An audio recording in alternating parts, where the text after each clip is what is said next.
Hi, I'm Luke. I did an accounting and finance degree at the University of Leicester and I've been working here since March now. Hi, I'm Matt. I've been working here for about 3 years or so. I did a business and management degree at De Montfort University and I'm a senior recruitment consultant. How would you describe the team culture here? Good crack? Great yeah, crack? Definitely. It is. It's really, everyone's really friendly. Yeah. It's definitely when I first started, everyone was really welcoming. Yeah. But I mean, it's changed quite a lot since I came in. Yeah, I can imagine in the 3 few years years or so. I mean, there was 5, 6 people here. It was quite quiet in the office. We had a much smaller office, but yeah. We've got quite a strong team going now, yeah. Good buzz in here normally in the Yeah, morning. lots of social aspects as well, so if you like going. Yeah, in and out of work as well. Yeah. So. No, it's really good. Share a success story that you are proud of. Work related? I guess so, yeah. I was promoted within 10 months of being here. That's pretty good going, I think. Nice. We're a much smaller business at the time, but I'm pretty happy with that. You know? Yeah, definitely. No, I think mine would be, I got back on in my second week. I got on 3 the second backs week, on from that one company, which I was really happy with, to be fair. So. Yeah, no messing. Yeah, straight down to business. Yeah. How did having a degree help you with recruitment? I think maybe being able to apply yourself. It's good to be able to sort of sit down and knuckle down when you need to. With assignments, when you have to get it done, you have to get it done. Yeah. I mean, I was always the type that would leave my assignments to the last minute. Nice. I know, but even then, knuckling down when you need to. Yeah. So in work, I mean, you need to be a bit more on it than that. But I suppose there's that sort of aspect. Right, so the next question we've got is advice for graduates looking for a job. I'd definitely say try and pick an industry. If it's recruitment related, pick an industry you're interested in. Yeah. If you're recruiting for something you've got absolutely no interest in, I mean, I would find it well It's going to be boring. harder, yeah. Yeah, and it just makes it more difficult. Yeah. Look around, see what's out there, and make sure you're comparing options. Yeah, most recruitment companies are basically always hiring, so you know, give yourself a couple of options. Don't just do jump your at the research first as thing. well. Do your research on specific companies, because I think different agencies have different sort of values, and you find something. Yeah, 100%, and definitely aligns different with processes. What you think, yeah. 100%. But try and dig deep into the industry, because there's a lot of stuff from recruitment that I think looks great from the outside and maybe from the inside isn't great in terms of perhaps not what it's advertised. Yeah, and you need to make sure you actually know what you're going into, because the amount of people that don't know it's a sales role, for example, is crazy. When if you're not comfortable in that environment, you're going to struggle really. Yeah, again, it's just do as much research as you can really. Make sure you've got. Yeah, I'd say so. Got all the information. What's been your most rewarding interaction with a client? Well, I could definitely say mine would be going and doing some client testimonials where you know I've placed several engineers with the same company, and they're always like, oh yeah, this is what Matt did for us, this is who we placed, and this is how they're getting on. You know, seeing your work and seeing it come out of people's mouths that you've worked with for months and months to get these engineers in place, definitely for me would be a highlight. Yeah, definitely, I get that. I think from perhaps a newer perspective, mine would be when you first get asked sort of for advice on a role, whether they ask you on salary and what they think is. Yeah, because once you get that, it's it shows they trust you. What do you think about it? Yeah, they think you know what you're talking about. It's quite a nice feeling to be when you ask them what the salary is, and they're like, oh, what do you think of that? And it's like, do you think that's reasonable? You speak to a lot of people. What do you think? Yeah, he thinks on it. He thinks I know what I'm talking about, and realistically, I actually do. Yeah, it is. It's a nice feeling. Yeah. What motivated you to join Stirling Warrington? Big question.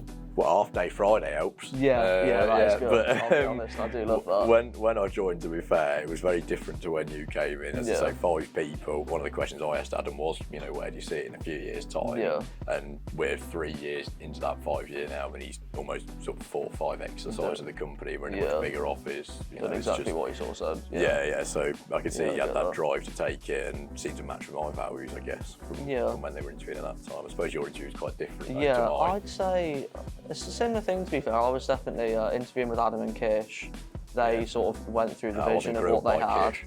No, well, he was. Kish is quite an intense interview, but it was good. It makes you prepare yourself what you kind of what to expect.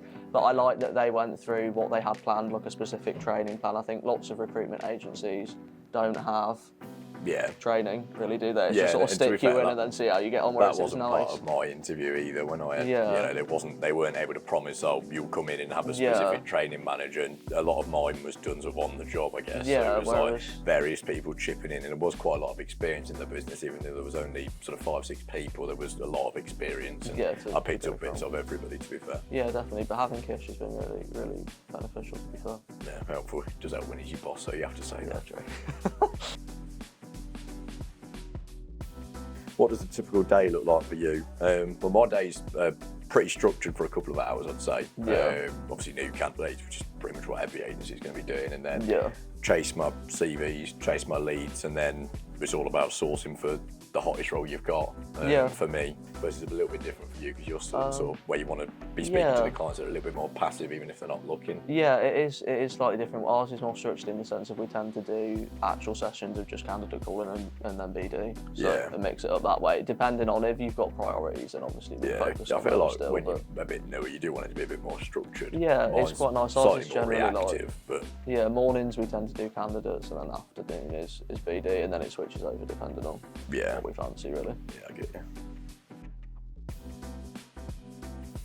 Have you had any mentors at Stirling Warrington? How have they helped you?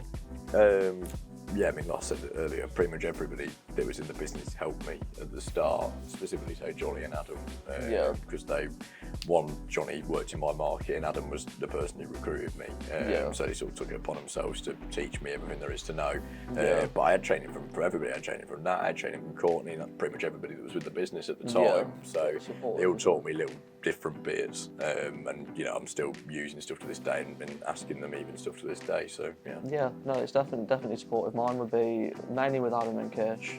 Kish obviously has his training that he goes through and everything, and that's in depth, and you learn everything you need to. And then they're quite hands-on as well, in the sense of Adam will sit down and do like a BD session Adam will with get you. the phone out on the speakerphone. And he will actually call people.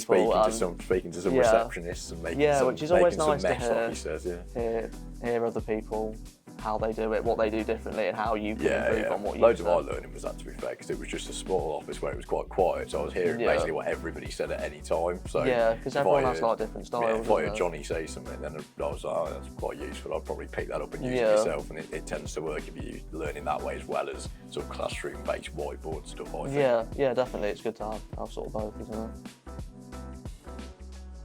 Would you recommend Stirling Warrington to a new graduate? Yeah, definitely. If you're looking to get in recruitment, we've got a training and development manager specifically for that function. Normally that will be a billing manager in most companies. And it's just good crack, to be fair. I don't dread coming to work, which is what I was doing in all my previous jobs. It's also quite lucrative if you can get it right, so definitely. Yeah, I definitely would as well. It's a really good environment, especially a properly nice place to work. I genuinely mean that, and it's definitely a good place. I feel like it's a good career, and a good thing to sort of build on. So, yeah.